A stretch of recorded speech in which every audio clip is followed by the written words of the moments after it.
هيفضل عالم الجن من العوالم الخفية المليئة بالغموض واللي دايما بتثير الفضول إننا نعرف بتخبي إيه وراها. كتير جدا من التساؤلات حول المخلوقات الخفية اللي ممكن يكون ليها علاقة بحاجات كتير حصلت في التاريخ وما زالوا موجودين معانا لأعمارهم الكبيرة جدا. وفي رحلتنا النهاردة هنتجول داخل مسجد الجن، أحد مساجد مكة المكرمة، واللي بيقع في حي الغزة، أقدم الأحياء القريبة من المسجد الحرام قرب شارع المعلاه. وهنروي كمان حكاية اجتماع النبي محمد صلى الله عليه وسلم مع الجن فيه ليلا ومبايعتهم له. جهز نفسك عشان تسمع الحكاية من البداية. أنا محمد فرج، وانتوا دلوقتي في حياة زمان.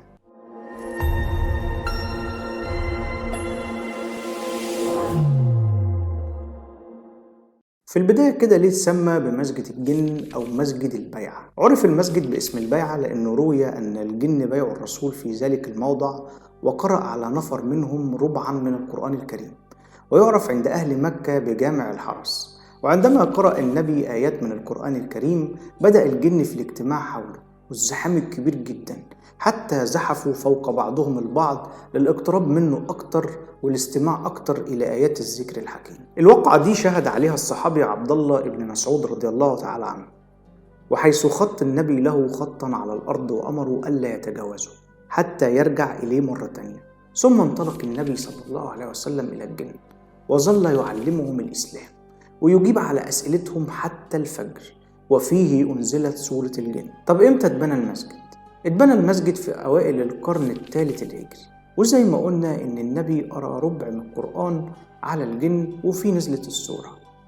وأسلم في الوقت ده نفر من الجن لما سمعوا قول الله تعالى: قل أوحي إلي أنه استمع نفر من الجن فقالوا إنا سمعنا قرآنا عجبا يهدي إلى الرشد فآمنا به ولن نشرك بربنا أحدا. وقيل إن النبي كان قادم من الطائف إلى مكة في ليلة من الليالي، نزل في وادي نخلة وهو وادي ما بين البلدين في الليل الدامس، وليس معه رفيق غير الله سبحانه وتعالى. توضأ وقام عشان يصلي ورفع صوته بالقرآن يستأنس به في وحشته وفي سفره.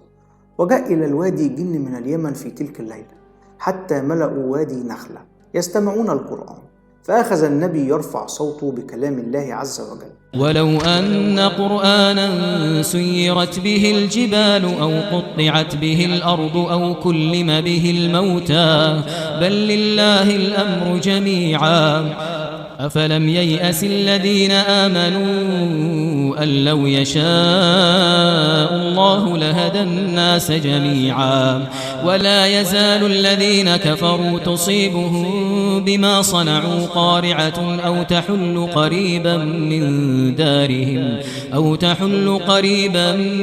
دارهم حتى يأتي وعد الله إن الله لا يخلف الميعاد. وكان من أدب الجن وقتها إن كان سيدهم بيسكتهم عشان يسمعوا القرآن ويقول لهم انصتوا، فكانوا ينصتون. فلما انتهى صلى الله عليه وسلم من الصلاة والتلاوة تفرقوا وضربوا بقاع الأرض ووصلوا إلى قومهم في اليمن ودعوهم أن لا إله إلا الله، وكما جاء في القرآن الكريم: وإذ صرفنا إليك نفرا من الجن يستمعون القرآن فلما حضروه قالوا أنصتوا فلما قضي ولوا إلى قومهم منذرين. قالوا يا قومنا إنا سمعنا كتابا أنزل من بعد موسى مصدقا لما بين يديه يهدي إلى الحق وإلى طريق مستقيم. يا قومنا أجيبوا داعي الله وآمنوا به يغفر لكم من ذنوبكم ويجركم من عذاب أليم. مكان مسجد الجن هو الموضع اللي حدثت فيه أحداث القصة. وقتها افتقد الصحابة النبي وبحثوا عنه في كل شعاب مكة ولم يجدوه، وظنوا أنه اغتيل، فإذا بالنبي قادم إليهم، فتقدم إليه أحد الصحابة يسأله: لقد بحثنا عنك يا رسول الله. فقال لهم: لقد كنت مع نفر من الجن أعلمهم أمور الدين. الجن فيه الصالح والطالح، وتحديدا الصالح اللي آمن برسالات الله تعالى السماوية واللي أنزلها على أنبيائه، ومنهم القاسطون والظالمون الذين تمردوا على أمر الله تعالى وفسقوا وطغوا. وزعيم هؤلاء هو إبليس عليه لعنة الله، الذي أبى الامتثال لأمر الله تعالى والسجود لآدم. وقد ورد ذكر الجن في مواطن عدة في القرآن الكريم، كما سميت سورة في القرآن باسمه. طب إيه سبب نزول سورة الجن؟ سبب نزول السورة إن النبي عليه الصلاة والسلام كان في يوم من الأيام متوجه مع أصحابه لسوق عكاظ.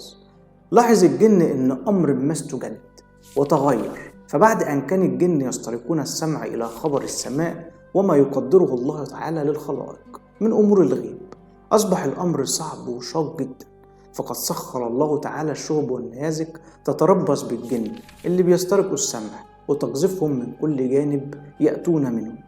وجاء الجن إلى أقوامهم ليعلموهم الخبر ويستبينوا المسألة، فقال بعضهم: اذهبوا في مشارق الأرض ومغاربها حتى تعلموا ما استجد من أمر ذلك. فذهب بعضهم إلى رسول الله عليه الصلاة والسلام وهو يصلي وأصحابه صلاة الفجر، وفي اللحظات دي استمع الجن إلى آيات القرآن الكريم فعلموا الأمر، فصرع الجن إلى أقوامهم يخبرونهم بما حدث، وكيف أنهم استمعوا القرآن العجب الذي لم يسبق لهم سماع مثل آياته. آمن الجن بدعوة الله تعالى وامتثلوا لرسالة التوحيد بعد أن أدركوا أنهم لن يعجزوا الله تعالى في الأرض، وبعد أن أدركوا أن الرشد والبعد عن الضلالة هو السبيل الوحيد لنيل رضا الله تعالى وثوابه. احنا كده خلصنا. قولنا في التعليقات رأيك في حكاية النهاردة. ما تنساش تعمل لايك للفيديو عشان يوصل لأكبر عدد ممكن من عشاق الماضي. فريق عمل حياة زمان يتشرف بمتابعتكم على صفحتنا على الفيسبوك، ولو بتشوفنا على اليوتيوب اعمل سبسكرايب ولايك وشير. ولو عجبتكم الحلقة ما تنسوناش بالدعم. السلام عليكم ونشوفكم على خير.